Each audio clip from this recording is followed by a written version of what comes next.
What did you expect you were originally doing when you started this project? Because it became more than you were actually ever bargaining for to a certain degree.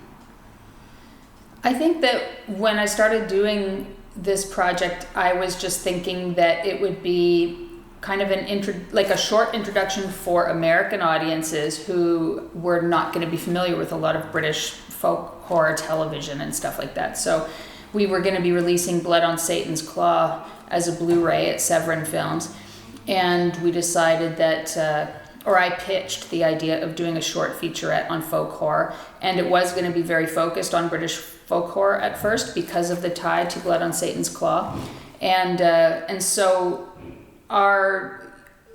the idea at that time was really that like our customers who were going to be buying this Blu-ray didn't necessarily have the same background in a lot of the British folk horror as British audiences would, so it was meant to be kind of an entryway for them to be able to hear about all this British television and like the Ghost Stories for Christmas and the Play for Today episodes and things that had not been released in North America, so that there'd be some context for what it means when people talk about Blood on Satan's Claw in connection to folk horror. So it was really just meant to be this small thing for a very specific audience of like our regular customers.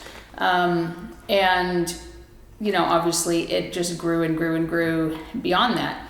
So what was actually the point that made it grow? Because the point is stepping off the British Isle, so to speak.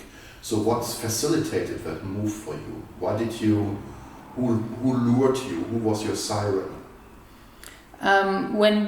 When I did my first round of interviews, when it was going to be just a short thing, I had like 6 people picked out to talk to, and one of them was Robert Eggers, the director of The Witch, and he was the only American. Everybody else was British. But I had wanted to talk to Robert Eggers because I was looking at things like The Witch and Eyes of Fire in terms of their relationship still to British folk horror, because they were like dealing with the early colonies in America, and so it was still in my mind very connected to that like British tradition. But when he started talking about like the transformation of the woman into a hare, like the witch into a hare, and he said something about how in the UK the hare is a very important animal in folklore and stuff, and he's like, but here in America we don't really have that, although there are jackrabbits in Native American mythology. And it was that sentence really when he said there's jackrabbits in Native American mythology, and then all of a sudden I just started thinking about looking, I was like, oh, I've been looking at folk horror all in terms of like this British tradition and how that British tradition was then brought to the colonies. But I wasn't thinking about the folk horror that was already here, or the folk horror that existed because of that contact between the two cultures, and it was really him talking about Native American mythology that made me think of like, oh, what does it look like from the other perspective, where the settlers are kind of the horror, so that was the first inclination that it was going to get bigger. And so then it sort of started with America, and then a lot of the issues that I noticed in America dealing with colonialism, dealing with racial genocide and stuff like that, I realized was also applicable to Australia, for instance, and then it was also applicable to Brazil and Mexico, and so then it sort of branched off from there and just got much bigger. And I think like at a certain point I had to stop, but there is actually a way bigger discussion even to have than what's in the film, So how much actually was your film determined also by, let's say, availability of materials and the quality of the materials? Because we do have one sequence in the film that looks pretty horrible, Walter Hugo Gori. That's really bad material that we have. Which one? Of the Walter Hugo Gori, the Brazilian film. Oh, yeah. But otherwise we have essentially mainly pristine materials. So how strongly a determining factor was that also for what could be used, so to speak? Well, I think when we first started putting it together, I was... the very first rough cut I had a lot of really bad looking footage in it, because I was, first pulling from whatever bootlegs I had in my collection, over time, as the project got more professional, I had an archival assistant named Laird Jimenez who came on to help me just look around the world for the best copies in other territories and stuff that he could get. You know, if the film had been released on Blu-ray in like Japan or Australia or some other country, then we would get the materials from there. And Laird helped to kind of collect all those materials, as well as collecting archival still imagery. You know, like he would comb through various archives for photographs and stuff that we could use. But at a certain point, we started having to cut stuff out because we just couldn't get decent enough copies of it, and it was hard to justify having to, like, making the audience have to look at something that was really pixelated for any extended period of time. So we made it, you know, so in the British section, there were a few things we lost like that. Like there was a Play for Today episode called Photograph, which was written by John Bowen, who also had written Robin Redbreast. And he had written one of the ghost stories for Christmas, but we just couldn't get it without a time code on the screen. So we ended up just, and Howard David Ingham, who had spoken about that film in his interview, you know, had some great things to say about it, but we ended up just having to cut it out because we couldn't illustrate it properly. And we already had so much British stuff that it was like, okay, we can make kind of the same points about other films. But then when it came to the international section, you know, it was much harder because you were dealing with countries where there were less films than British. You know, with British, there's kind of like a plethora of all these things you can pick from. But then when it came to Brazil, there were really like a few key films I wanted to focus on, and almost none of them we could find in any decent quality, you know. So we had versions that were taped off television in Brazil. I did try to contact actually the television stations where they played to see if they had materials, but everything was locked inside the Cinemateca Brasileira. And so we had contacts with people who had worked there, who had been archivists there, but they weren't allowed in the building. Everybody at the beginning of COVID was, you know, fired, and the place was locked up, and it's been completely neglected ever since then. And, you know, as you'll probably remember from the news, like 2 months ago or whenever it was, you know, there was a fire and they lost like 2,000 prints because the place isn't being properly maintained. And so it was already a sad situation that we wanted to promote these films and we could not access the materials. So that was already depressing enough. But then to think that maybe they don't even exist anymore, maybe they were among the films that were lost in that fire, you know. It's just like, you know, and we talked to like Walter Hugo Cury, who made As Filhas do Fogo, which is in the documentary. We did contact his widow and try to get materials from her, and she said everything is in the Cinematheque, like all the negatives, all the, like she didn't even have a decent copy of the films that we were after. And yeah, so we tried like different avenues to get those films in better quality, and it wasn't happening. And so we sort of, but I also didn't want to cut them out because I was just like, I just felt like it was an important discussion, especially in the context of the colonial expansion and the slave trade and everything, because Brazil was a part of that too. And so if you're talking about it in terms of America, I think it is important to bring it up in terms of Brazil, you know. And also so much of the film was about migration and like people moving and importing their customs to other places, that, you know, it seemed like an important conversation from both the kind of the indigenous perspective, the importation of African religions, but then also like the German migration into Brazil as well. And the German folklore that you see in like As Filhas do Fogo, even though it's kind of funny because the photographs that they use in that film that are supposed to be like old photographs of this German festival are all Diane Arbus photos that they presumably used without permission. And they're trying to make them look like an old German festival. So I thought that, like, when I saw the movie, I remember being really taken with the photos, but I didn't recognize them right away. So I was like, I didn't recognize them. And I posted one of them on my Instagram, like from, you know, in a post about that movie. And it was somebody else who followed me on Instagram that was like, that's a Diane Arbus photo. And I was like, really? So I started looking up stuff, and I found every single photo that's in the film is one of her photos. So yeah, it was just kind of a weird, one of those weird things, you know, where people in another country probably assume like nobody's going to see this movie and they won't know. But yeah, so I sacrificed the quality of the footage in order to have the Brazilian stuff in there. So I think it's fair to say that the further a film progresses, the less clear it becomes what folk horror actually is. And somebody in the end actually says it's less a genre than a prism, so to speak, through which to discuss something. Was this something you were heading for, or was that, let's say, the undertow of the project itself?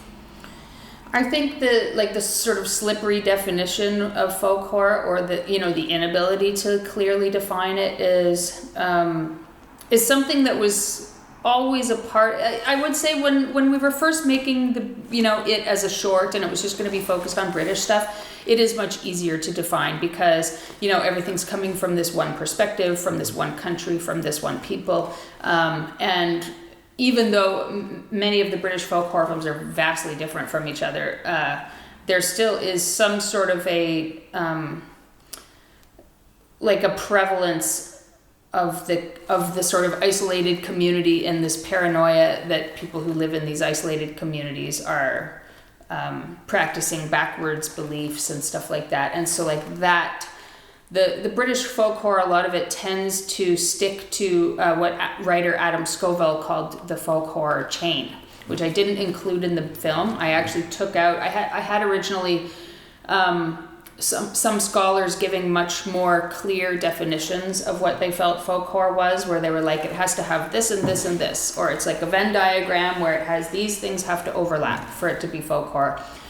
And Adam Scoville's folk horror chain was like, rural isolated communities, skewed beliefs or backwards belief systems that have developed in isolation, and then some sort of a summoning or a reckoning, or some event that's going to happen because of this. And I felt like with a lot of British folk horror that tended to work, but as soon as you started asking people who were from other cultures that were not either British or based on British migration or colonization,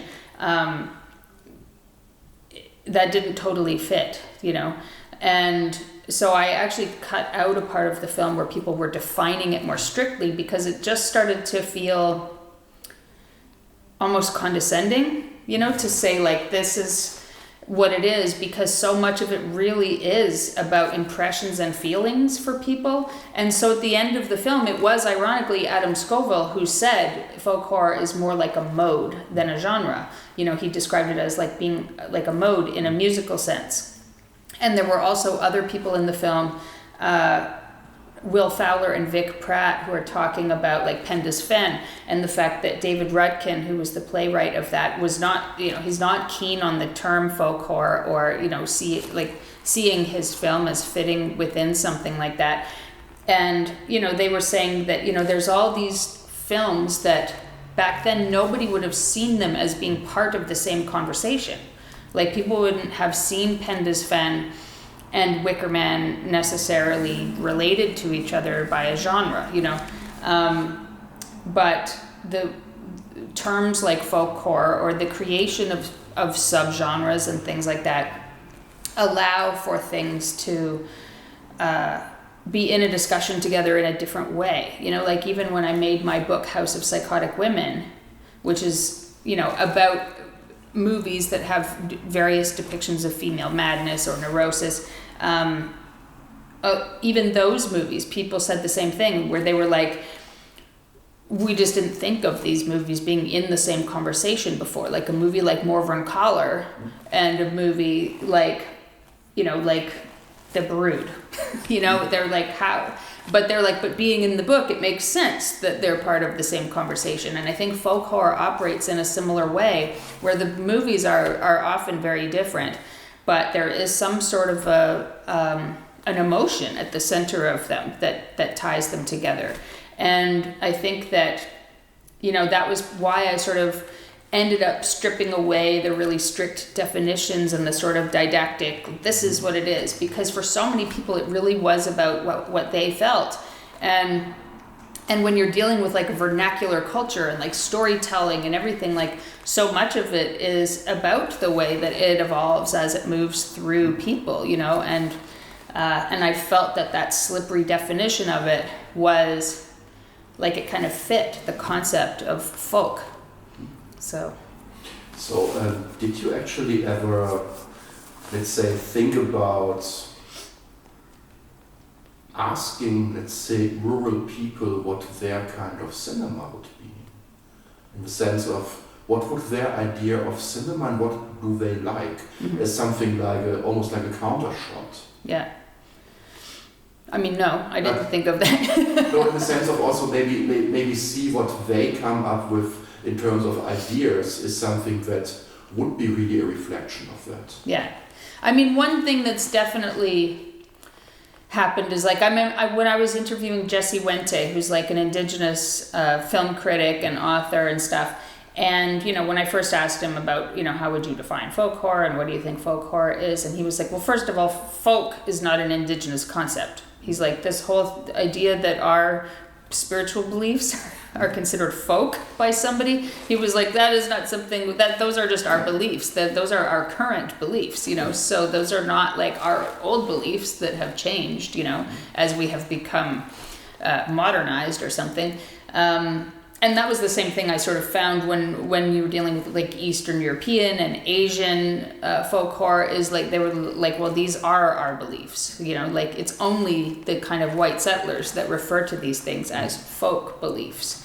And, you know, so I do think, I was having this conversation the other day about like Indigenous filmmakers who like apply for grant money to the Canadian government, and often their ideas are turned down because it's like something's missing, or it doesn't quite fit, or it's like maybe it should be more like this or whatever.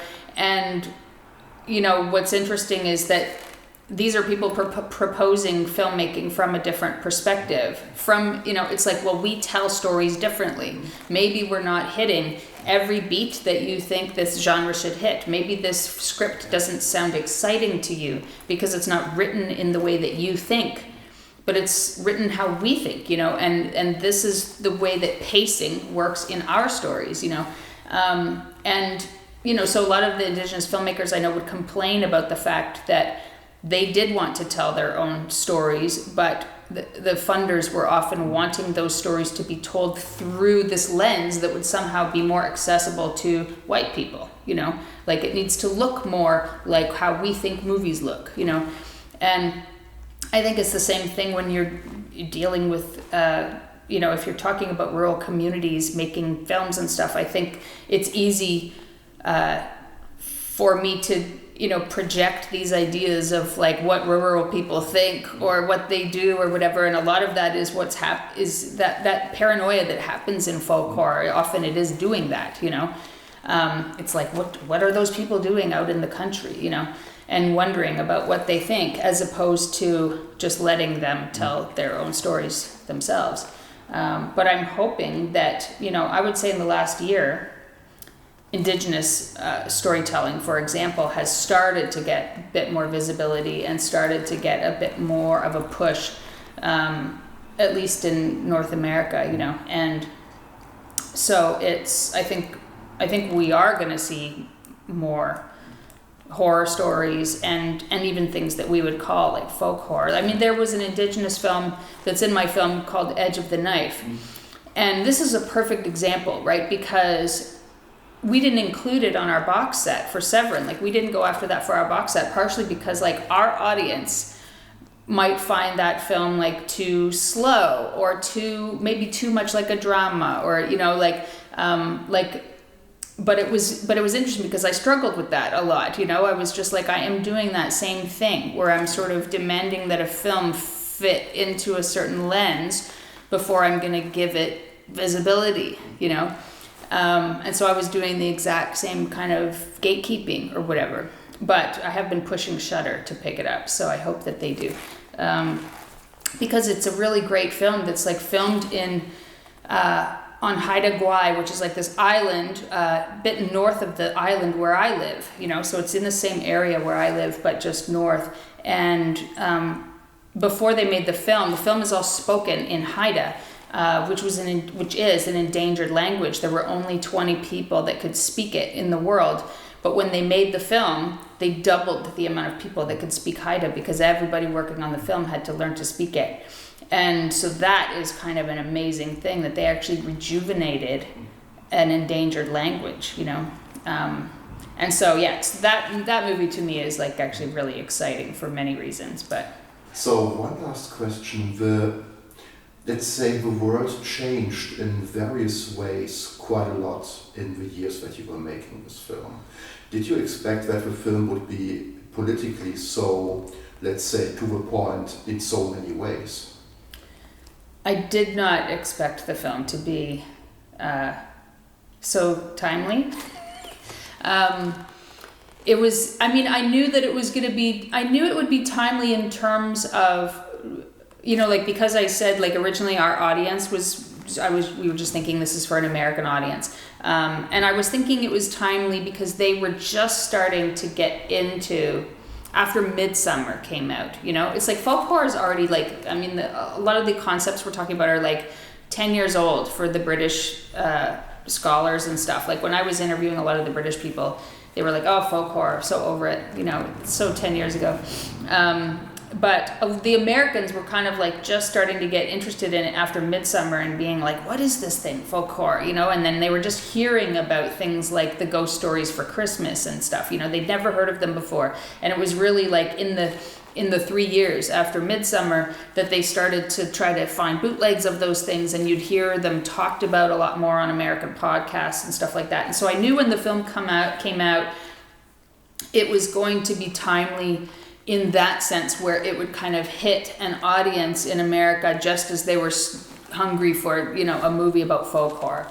But I did not think, and I mean, and obviously like Trump was in office, you know, so I mean, a lot of the issues around that, you know, I knew were going to be, you know, brought up at some point, but COVID was this whole other level, because it wasn't as though Trump came into office and then everybody started leaving the cities and moving to the country. But that did happen when COVID started, you know, like people started being like, well, I've been laid off of my job and I live in this really expensive city and there's no reason for me to even be here because there's nowhere to go. Like I'm not allowed to go out of the house. Like many people were in lockdown, you know, like they weren't allowed to go out except between certain hours and only certain distance from their homes.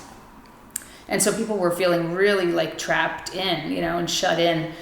And so because they were not sort of chained to an office anymore, because even if they didn't lose their jobs, everybody was working from home, it suddenly became feasible for many people to actually go rent a place in the country and go live there, you know, at least temporarily. Although many people I found did it temporarily and have liked it so much, or their workplaces have become comfortable with this idea of people not working from the office, you know, that many people may stick to that life even if things change and go back to like normal, you know, which I don't know if they ever will. But it was, you know, so politically there were already some of the divisions about insiders and outsiders that relate to some of the folk horror concepts. But I felt like COVID really saw a meteoric resurgence in earth-based practices, you know, like people becoming more interested in growing their own food and herbalism and stuff, or moving into the country, moving into the woods, you know. I mean, that's what I did personally. And so, you know, and people who were looking into alternative religions and stuff like this, alternative forms of spirituality that were not orthodox or not based on specific denominations, but very personal, like personal ritual, you know, like ways that they could reintroduce personal rituals into their life and imbue those rituals with meaning that were empowering or supportive to them during this time of crisis, you know. And so I felt like the folk aspects of folk horror, I felt like people were just getting interested in folk concepts in general. And so folk horror became just an extension of that, you know. So it was like there have been all kinds of people who I know have been paying attention to my film or watching my film that would not consider themselves horror fans or horror people or interested in horror at all, but they're drawn by the folk concepts of the film. They're drawn by the environmental concepts and stuff like that because that is touching them where they live right now, you know. And so on the one hand, it's like, yes, I guess it's lucky that the film came out when it did so that it's touching on all these things that are resonant for people. But it's also depressing, you know, because it's like, it really is this, it really is a manifestation of so many anxieties that we're feeling for real right now. Yeah, but we should also remember that exactly 100 years ago we had something more or less exactly like that, and we did get out of it. Yeah. So it's, I guess we will see some kind of normal, actually sooner than later again. Yeah. And then the film will still have a lot to say. That's a good thing. Yeah. So thank you for being with us, and may the film prosper and make you prosper as well, and make you make more and more films that will all be great, just like this one. Thank you. Thank you.